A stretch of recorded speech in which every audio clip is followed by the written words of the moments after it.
인도에서 글로벌 기업 삼성전자를 대상으로 한 파업이 계속되고 있습니다. 이 사태의 심각성을 인지한 인도 정부와 주정부 관계자들이 예상 밖의 행보를 보이고 있어 주목받고 있습니다. 그들은 삼성전자보다 먼저 나서서 노동자들에게 파업 중단을 요청하고 나섰죠. 이런 노력의 결과로 장기간 이어져온 파업 시위가 마침내 중단되는 모습을 보이고 있습니다. 하지만 이는 새로운 의문을 낳고 있습니다. 왜 인도 정부와 지방정부 고위 관계자들이 이토록 적극적으로 삼성전자를 위해 파업 진압에 나섰을까요? 그들의 이러한 행동 뒤에 숨겨진 이유는 무엇일까요? 사연 바로 시작합니다. 구독, 좋아요 꾹 눌러주세요. 안녕하세요.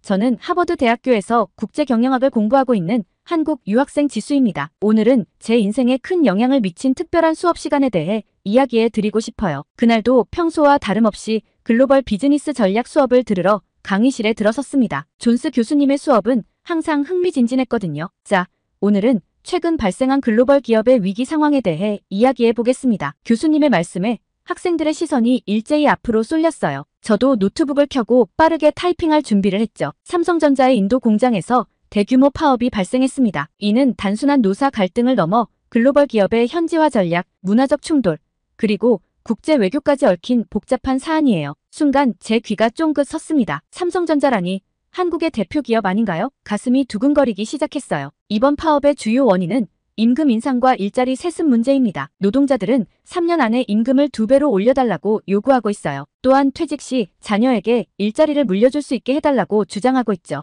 교실 안에서 작은 탄성이 들렸습니다. 저도 깜짝 놀랐어요. 일자리 세습이라니 현대 기업에서 있을 수 없는 일 아닌가요? 여러분, 이 요구가 왜 나왔을지 생각해봅시다. 인도의 카스트 제도와 어떤 연관이 있을까요? 교수님의 질문에 학생들이 하나둘 손을 들기 시작했습니다. 카스트 제도가 공식적으로는 폐지되었지만 여전히 사회 곳곳에 그 영향이 남아있어요. 일자리 세습 요구는 이런 전통적 가치관의 연장선상에 있는 것 같습니다. 한 학생의 대답에 교수님이 고개를 끄덕이셨어요. 맞아요. 이처럼 글로벌 기업은 현지의 문화와 전통을 이해하고 대응해야 하는 어려움에 직면합니다. 하지만 동시에 기업의 원칙과 글로벌 스탠다드도 지켜야 하죠. 이 균형을 잡는 것이 글로벌 경영의 핵심입니다. 저는 고개를 끄덕이며 열심히 노트를 정리했어요. 문득 이런 생각이 들더라고요. 우리나라 기업이 이렇게 세계 무대에서 중요한 이슈의 중심에 서 있다니 자랑스럽다. 그런데 교수님, 삼성전자의 입장은 어떤가요? 제가 조심스레 질문을 던졌습니다. 좋은 질문입니다. 지수씨. 삼성전자는 현재 인도 노동자들의 임금이 이미 현지 평균보다 20% 이상 높다고 밝혔어요.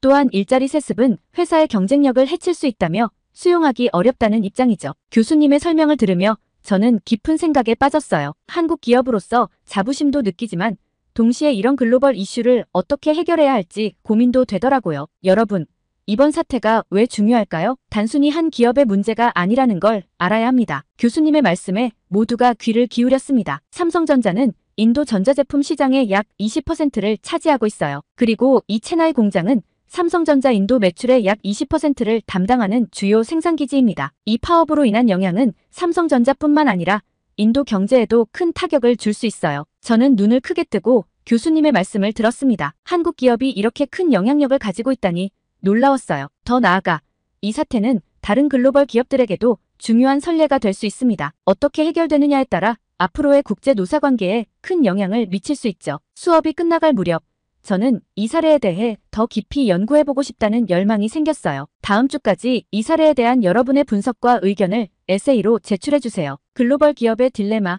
문화적 차이 극복 방안, 그리고 가능한 해결책을 제시해보세요. 교수님의 과제 안내를 들으며 저는 이미 머릿속으로 에세이 개요를 그리기 시작했습니다. 강의실을 나서는 순간 저는 결심했어요. 이번 기회에 우리나라 기업의 글로벌 경쟁력을 제대로 파악해봐야겠다. 그리고 앞으로 내가 글로벌 기업인으로 성장했을 때 어떻게 이런 문제들을 해결할 수 있을지 깊이 고민해봐야지. 하버드 캠퍼스를 걸어가며 저는 가슴이 벅차올랐습니다. 세계 최고의 대학에서 우리나라 기업의 사례를 공부하고 있다는 사실이 자랑스럽기도 하고 동시에 큰 책임감도 느껴졌거든요. 그날 밤 도서관에서 밤을 새워가며 삼성전자의 인도 진출 역사와 현지 노동 환경에 대해 조사했습니다. 제 노트북 화면에는 끊임없이 새로운 정보들이 쌓여갔어요. 삼성전자가 인도에 처음 진출한 것은 1995년, 현재 인도 전역에 3개의 연구소, 2개의 제조 공장, 1개의 디자인 센터, 정보를 정리하면서 저는 우리나라 기업이 이룬 성과에 다시 한번 놀랐습니다. 동시에 이런 성공이 현지 문화와 충돌할 때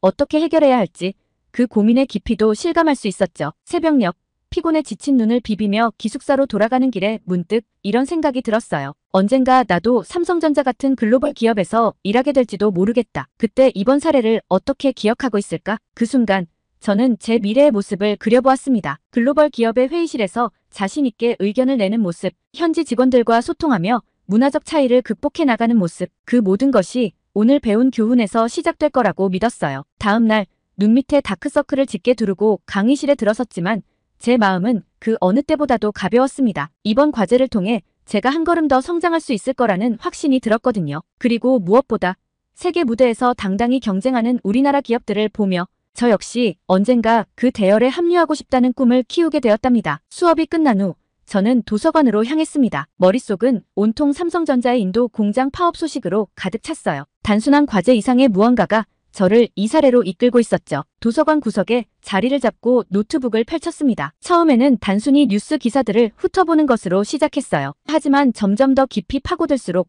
이 사안이 얼마나 복잡하고 다층적인지 깨닫게 되었습니다. 체나이 공장 노동자들, 3년 내 임금 2배 인상 요구, 일자리 세습제 도입을 둘러싼 논란, 삼성전자, 이미 업계 최고 수준의 임금 제공 중 반박. 기사들을 읽어가면서 저는 양측의 입장을 정리해 나갔어요. 노동자들의 요구사항은 크게 두 가지였습니다. 임금 인상과 일자리 세습. 처음에는 이 요구가 너무 과도하다고 생각했어요. 하지만 왜 그들이 이런 요구를 하게 되었는지 이해하고 싶어졌습니다. 인도의 경제 상황과 물가 상승률에 대해 조사하다 보니 노동자들의 임금 인상 요구가 단순한 욕심이 아니라는 걸 알게 되었어요. 인도의 높은 인플레이션을 고려하면 그들의 요구가 이해될 만했죠. 그런데 일자리 세습 요구는 여전히 이해하기 어려웠습니다. 현대 기업 경영에서 이런 관행은 받아들이기 힘들 텐데 그때 문득 교수님의 말씀이 떠올랐어요. 인도의 카스트 제도와 어떤 연관이 있을까요? 호기심에 이끌려 인도의 카스트 제도에 대해 더 자세히 알아보기 시작했습니다. 비록 공식적으로는 폐지되었지만 여전히 사회 곳곳에 그 영향이 남아있다는 사실을 알게 되었어요. 특정 직업이 특정 카스트와 연결되어 있고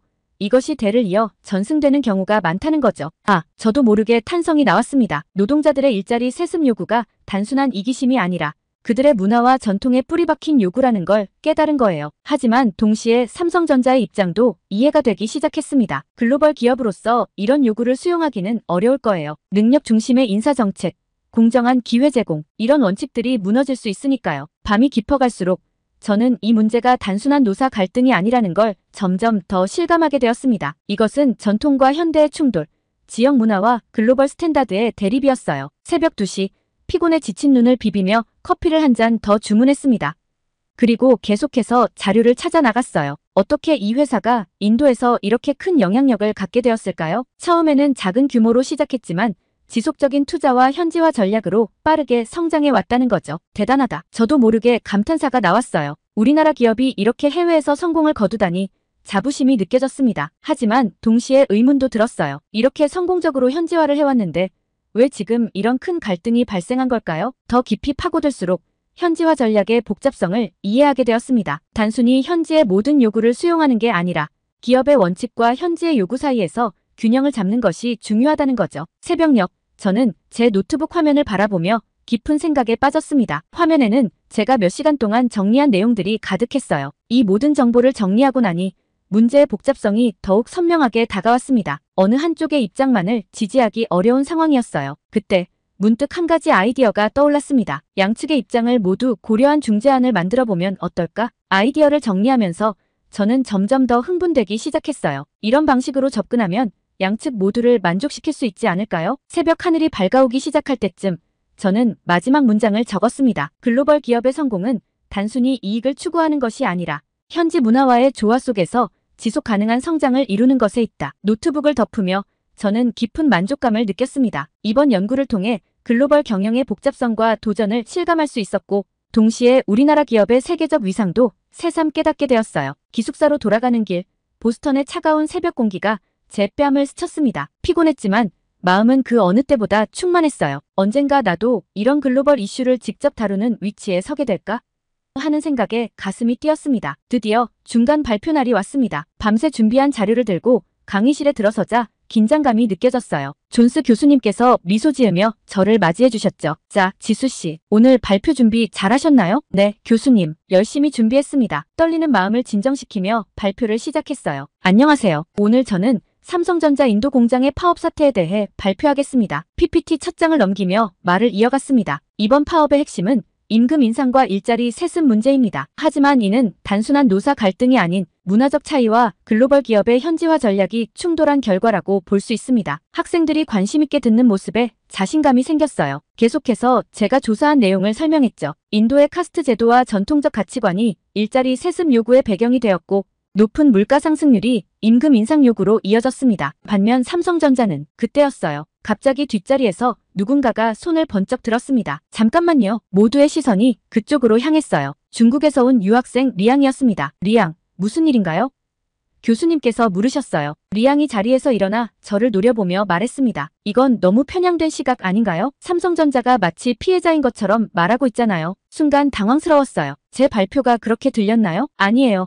저는 단지 사실을 객관적으로 전달하려고 했을 뿐이에요. 하지만 리양은 계속해서 공격적인 태도를 보였습니다. 객관적이라고요? 당신은 한국인이잖아요. 당연히 삼성 편을 들 수밖에 없겠죠. 교실 안이 순식간에 술렁이기 시작했어요. 다른 학생들도 이 논쟁에 끼어들기 시작했습니다. 리양, 그건 너무 과한 말 아니야? 아니야. 리양 말이 맞아. 우리도 좀 더 비판적으로 봐야 해. 교수님께서 상황을 진정시키려 하셨지만 이미 교실은 완전히 통제 불능 상태였어요. 리양이 다시 입을 열었습니다. 삼성전자는 인도 노동자들을 착취하고 있어요. 그들의 권리를 무시하고 이익만 챙기려 하죠. 이건 서구 제국주의의 연장선상에 있는 거예요. 그 말에 화가 났지만 침착하게 대응하려 노력했습니다. 리양, 그건 사실이 아니에요. 삼성전자는 오히려 인도 현지 노동자들에게 업계 최고 수준의 임금을 제공하고 있어요. 그리고 지역사회 발전을 위해 많은 투자를 하고 있죠. 하지만 리양은 들을 생각이 없어 보였어요. 그건 다 선전에 불과해요. 실제로는 노동자들을 착취하고 있다고요. 우리 중국 기업들은 절대 그렇게 하지 않아요. 이제 논쟁은 완전히 한국과 중국의 대립구도로 변해버렸습니다. 다른 학생들도 각자의 의견을 내기 시작했어요. 나는 삼성이 잘못했다고 봐요. 노동자들의 요구를 들어줘야 해. 아니야.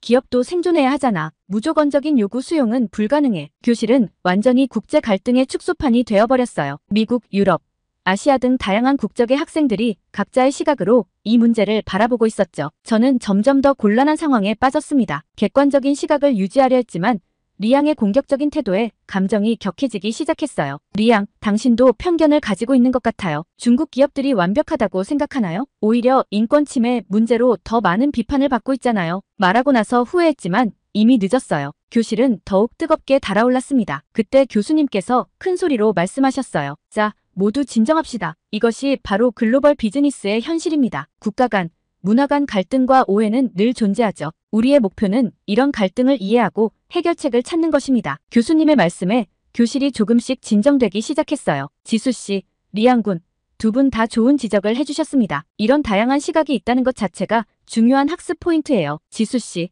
발표를 계속해주세요. 그리고 다른 분들의 의견도 들어보도록 하죠. 깊은 숨을 내쉬고 발표를 이어갔습니다. 하지만 마음속에는 여전히 동요가 있었어요. 제가 정말 객관적이었나요? 아니면 무의식 중에 한국 기업에 유리한 방향으로 해석한 걸까요? 발표를 마치고 자리에 앉았을 때 머릿속은 복잡한 생각들로 가득 찼습니다. 글로벌 비즈니스의 세계는 제가 생각했던 것보다 훨씬 더 복잡하고 미묘한 것 같았어요. 수업이 끝나고 나왔을 때 리양이 제게 다가왔습니다. 미안해요.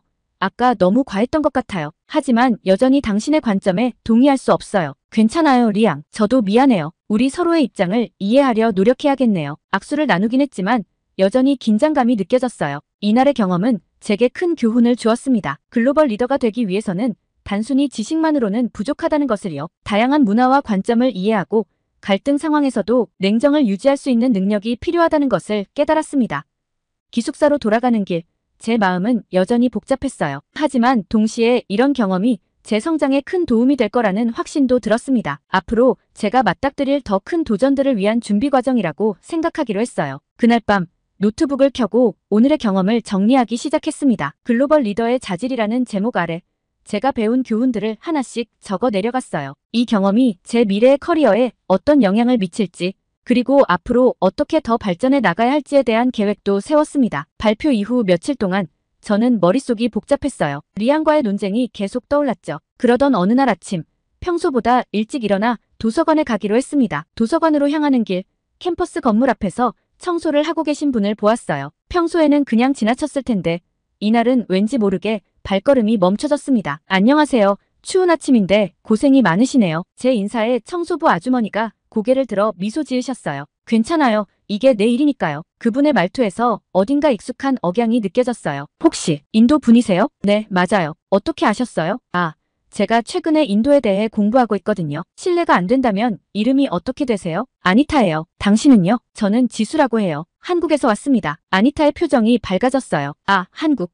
우리 조카가 한국 회사에서 일하고 있어요. 삼성이라고 들어보셨나요? 순간 가슴이 쿵 내려앉는 것 같았어요. 이런 우연이 있다니. 네, 물론이죠. 어떤 공장에서 일하시나요? 체나이 근처요. 요즘 파업 중이라 걱정이에요. 저는 잠시 망설이다 물었어요. 아니타 씨, 혹시 시간 되시면 커피 한잔 하면서 이야기 나눌 수 있을까요? 조카분의 이야기가 궁금해요. 아니타는 잠시 고민하더니 고개를 끄덕였습니다. 커피숍에 앉아 아니타는 조카 라훌의 이야기를 들려주었어요. 라훌은 대학을 갓 졸업하고 삼성전자에 취직했대요. 처음에는 꿈을 이룬 것 같아 기뻐했지만 점차 현실의 벽에 부딪히기 시작했다고 해요. 라훌이 말하길 일은 힘들지만 참을 만하대요. 하지만 급여로는 생활이 빠듯하대요. 물가는 자꾸 오르는데 월급은 그대로니까요. 아니타의 말에 고개를 끄덕였어요. 제가 조사한 내용과 일치했죠. 그리고 라훌이 결혼할 나이가 됐는데 지금 월급으로는 가족을 부양하기 힘들대요. 그래서 이번 파업에 동참했어요. 일자리 세습 요구에 대해서는 어떻게 생각하세요? 아니타는 잠시 생각에 잠겼다가 대답했어요. 우리 문화에서는 자연스러운 일이에요. 부모의 기술을 자녀에게 물려주는 건 오랜 전통이죠. 하지만 회사 입장은 다를 수 있겠네요. 이야기를 나누면서 저는 통계나 뉴스에서는 볼 수 없었던 노동자들의 실제 삶을 이해하게 되었어요. 그들의 요구가 단순한 욕심이 아니라 생존과 직결된 문제라는 걸 깨달았죠. 헤어질 때 아니타가 제 손을 꼭 잡았어요. 지수 씨, 우리 이야기를 들어줘서 고마워요. 당신 같은 젊은이들이 우리의 상황을 이해해주면 좋겠어요. 그 말에 가슴이 뭉클해졌습니다. 돌아오는 길, 제 머릿속은 온통 아니타와 라훌의 이야기로 가득 찼어요. 다음 날 아침, 뉴스 알림이 울렸습니다. 삼성전자 인도 공장 파업 38일째, 인도 정부 개입 시사. 순간 가슴이 뛰기 시작했어요. 상황이 급변하고 있었죠. 서둘러 노트북을 켜고 관련 뉴스를 찾아보기 시작했습니다. 인도 노동부 장관이 성명을 발표했더라고요. 우리는 노사 양측의 입장을 경청하고 있습니다. 빠른 시일 내에 합의점을 찾을 수 있도록 정부가 적극 중재에 나설 것입니다. 그리고 얼마 지나지 않아 한국 정부의 반응도 나왔어요. 주인도 한국 대사관을 통해 상황을 예의주시하고 있으며 필요시 적절한 조치를 취할 준비가 되어 있습니다. 상황이 점점 더 복잡해지고 있었어요. 이제 이 문제는 단순한 노사 갈등을 넘어 국제적인 이슈가 되어가고 있었죠. 저는 재빨리 존스 교수님께 이메일을 보냈습니다. 교수님, 삼성전자 인도 공장 파업에 대한 양국 정부의 개입이 시작되었습니다. 이에 대한 분석을 추가로 진행해도 될까요? 교수님의 답장은 빨랐어요. 좋은 관찰이에요, 지수씨. 정부 개입이 이 사태에 어떤 영향을 미칠지 분석해보세요. 국제관계와 기업 경영의 상호작용을 잘 보여주는 사례가 될 것 같네요. 교수님의 격려에 힘을 얻어 저는 본격적인 분석에 착수했습니다. 먼저 인도 정부의 입장을 살펴봤어요. 인도 정부는 외국인 투자 유치와 자국 노동자 보호 사이에서 균형을 잡아야 하는 상황이었죠. 한편으로는 삼성전자와 같은 글로벌 기업의 투자를 계속 유치하고 싶어 하면서도 다른 한편으로는 자국 노동자들의 권리도 보호해야 했어요. 한국 정부의 경우 자국 기업의 해외 진출을 지원하면서도 국제관계를 고려해야 했습니다. 너무 강하게 삼성전자 편을 들면 인도와의 외교 관계에 악영향을 미칠 수 있었죠. 그때 또 하나의 뉴스가 들어왔어요. 인도 노동조합 대표단 한국 방문 추진, 삼성전자 본사 앞 시위 계획. 상황이 점점 더 긴박해지고 있었습니다. 이제 이 문제는 양국 간의 외교 문제로 비화될 가능성까지 보이고 있었어요. 저는 빠르게 정리를 해나갔습니다. 분석을 마무리하고 보니 어느새 밤이 깊어 있었어요. 하지만 피곤함보다는 흥분이 더 컸습니다. 제가 지금 실시간으로 펼쳐지고 있는 국제적인 비즈니스 이슈를 분석하고 있다는 사실이 믿기지 않았거든요. 다음 날 아침, 제 분석을 정리해서 교수님께 보냈습니다. 그리고 얼마 지나지 않아 교수님의 답장이 왔어요. 훌륭한 분석입니다. 지수씨, 이번 사례를 통해 국제 비즈니스가 얼마나 복잡하고 다양한 요소들과 연결되어 있는지 잘 보여주고 있어요. 다음 수업 시간에 이 내용으로 발표를 해보는 건 어떨까요? 교수님의 제안에 가슴이 뛰었습니다. 이번 경험을 통해 제가 한 걸음 더 성장할 수 있을 것 같았어요. 그리고 언젠가 제가 실제로 이런 국제적인 비즈니스 이슈를 다루는 위치에 서게 될 날을 꿈꾸며 다가올 발표를 위한 준비를 시작했습니다. 학기 말 발표를 일주일 앞둔 어느 날 아침, 저는 평소와 같이 뉴스 알림을 확인했습니다. 그런데 이게 웬일인가요? 삼성전자 인도 공장 파업, 37일 만에 극적 타결. 순간 눈을 의심했어요. 얼른 노트북을 켜고 자세한 내용을 찾아보기 시작했습니다. 인도 노동부 장관이 직접 나서서 중재에 나섰고 밤을 새운 협상 끝에 양측이 합의에 도달했다는 내용이었어요. 이 소식을 접하고 저는 흥분을 감출 수 없었어요. 제가 지켜본 첫 글로벌 비즈니스 사례가 이렇게 마무리되다니 감격스러웠죠. 곧바로 교수님께 이메일을 보냈습니다. 교수님, 삼성전자 인도 공장 파업이 타결되었습니다. 제 발표에 이 내용을 포함시켜도 될까요? 교수님의 답장은 빨랐어요. 물론입니다. 지수씨, 이번 사례의 결말을 분석해보세요. 어떻게 이런 합의에 도달했는지, 양측의 전략은 무엇이었는지 생각해보는 것도 좋겠어요. 교수님의 조언을 따라 저는 타결 과정을 자세히 들여다보기 시작했습니다. 먼저 눈에 띈 것은 삼성전자의 위기 관리 능력이었어요. 초기에는 강경한 태도를 보였지만 상황이 장기화되자 유연한 자세로 전환했더라고요. 이는 글로벌 기업의 위기 관리 전략의 좋은 예시라고 생각했습니다. 또한 양측의 협상 기술도 인상적이었어요. 노조는 처음에 과도해 보였던 요구사항을 조금씩 낮추면서도 핵심적인 부분은 지켜냈고 회사 측은 장기적인 관점에서 양보할 수 있는 부분을 찾아 제시했더라고요. 이 모든 과정을 정리하면서 저는 글로벌 비즈니스의 복잡성과 그 안에 숨겨진 전략들을 배울 수 있었습니다. 발표 전날 밤, 저는 마지막으로 PPT를 점검하며 깊은 생각에 잠겼어요. 이번 사례 연구를 통해 제가 얼마나 성장했는지 실감할 수 있었거든요. 단순히 책에서 배운 이론이 아닌 실제 일어난 사건을 실시간으로 분석하고 이해하는 경험은 정말 값진 것이었습니다. 내일 발표만 잘 마치면 되겠지 라는 생각과 함께 저는 이번 경험이 제 미래의 커리어에 어떤 영향을 미칠지 기대하며 잠자리에 들었습니다. 드디어 최종 발표 날이 왔습니다. 강의실에 들어서자 긴장감이 감돌았어요. 모든 학생들의 시선이 저를 향했고 특히 리양의 날카로운 눈빛이 느껴졌습니다. 자, 지수씨, 시작해주세요. 교수님의 말씀에 깊은 숨을 내쉬고 발표를 시작했습니다. 안녕하세요. 오늘 저는 삼성전자 인도 공장 파업 사태와 그 해결 과정에 대해 발표하겠습니다. PPT를 넘기며 사건의 개요부터 최근의 타결까지 차근차근 설명했어요. 그리고 마지막으로 이번 사태를 통해 배운 교훈들을 정리했습니다. 이번 사례를 통해 우리는 글로벌 기업이 직면하는 도전과 그 해결 과정을 볼 수 있었습니다. 문화적 차이, 노사관계, 정부의 역할 등 다양한 요소들이 복잡하게 얽혀 있었죠. 그때였어요. 리양이 갑자기 손을 들고 말했습니다. 잠깐만요. 당신은 여전히 삼성전자의 입장만 대변하고 있어요. 노동자들의 고통은 어떻고요? 순간 당황했지만 이번엔 달랐어요. 제가 만난 아니타와 그녀의 조카 라훌의 이야기를 떠올렸습니다. 리양, 당신의 지적 감사합니다. 사실 저는 이번 연구 과정에서 실제 노동자의 이야기를 들을 기회가 있었어요. 그들의 고충과 요구가 단순한 욕심이 아니라 생존의 문제라는 걸 깨달았죠. 하지만 동시에 기업의 입장도 이해하게 되었어요. 리양의 표정이 조금 누그러졌지만 여전히 의심의 눈초리였습니다. 글로벌 기업의 성공은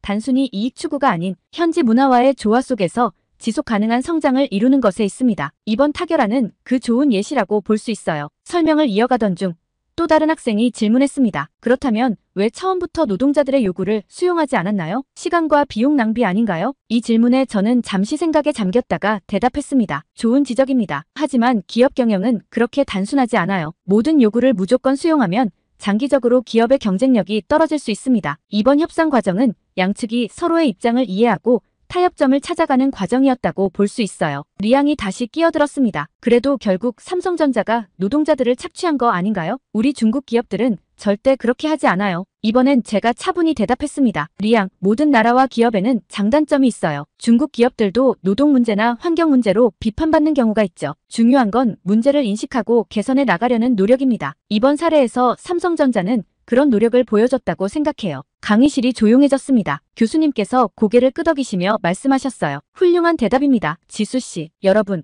이것이 바로 글로벌 비즈니스의 현실입니다. 단순히 옳고 그름의 문제가 아니라 다양한 이해관계와 문화적 차이를 조율해 나가는 과정이죠. 발표를 마치고 나니 홀가분한 기분이 들었어요. 교수님께서 다가오셔서 말씀하셨습니다. 지수씨, 정말 훌륭한 분석이었어요. 실제 사례를 통해 이론을 적용하고 다양한 시각을 고려하는 모습이 인상적이었습니다. 앞으로가 기대되는군요. 그 말씀에 가슴이 벅차올랐습니다. 수업이 끝나고 나오는 길에 리양이 다가왔어요. 지수, 미안해. 내가 너무 공격적이었던 것 같아. 내 발표를 들으니 이 문제가 생각보다 복잡하다는 걸 알겠어. 괜찮아, 리양. 내 질문 덕분에 더 깊이 생각할 수 있었어. 고마워. 우리는 서로 웃으며 악수를 나눴습니다. 도서관으로 향하는 길. 저는 이번 경험을 통해 제가 얼마나 성장했는지 돌아보게 되었어요. 처음에는 단순한 과제였지만 이제는 제 미래의 방향을 제시해주는 나침반이 되었습니다. 글로벌 노사관계 전문가. 그 꿈이 제 마음속에 자리 잡기 시작했어요. 다양한 문화와 이해관계가 충돌하는 현장에서 서로를 이해하고 조화를 이루는데 기여하고 싶다는 열망이 생겼습니다. 이렇게 저의 새로운 여정이 시작되었습니다. 글로벌 비즈니스의 세계는 복잡하고 도전적이지만 그만큼 흥미진진하고 보람찰 거예요. 이제 저는 그 세계를 향해 한 걸음 한 걸음 나아가고 있습니다. 오늘의 사연은 여기까지인데요. 하버드 대학에서 국제경영학을 전공 중인 지수 씨의 감동적인 사연 감사하며 앞으로도 응원하겠습니다. 구독과 좋아요 감사드리며 다음 영상으로 찾아뵙겠습니다.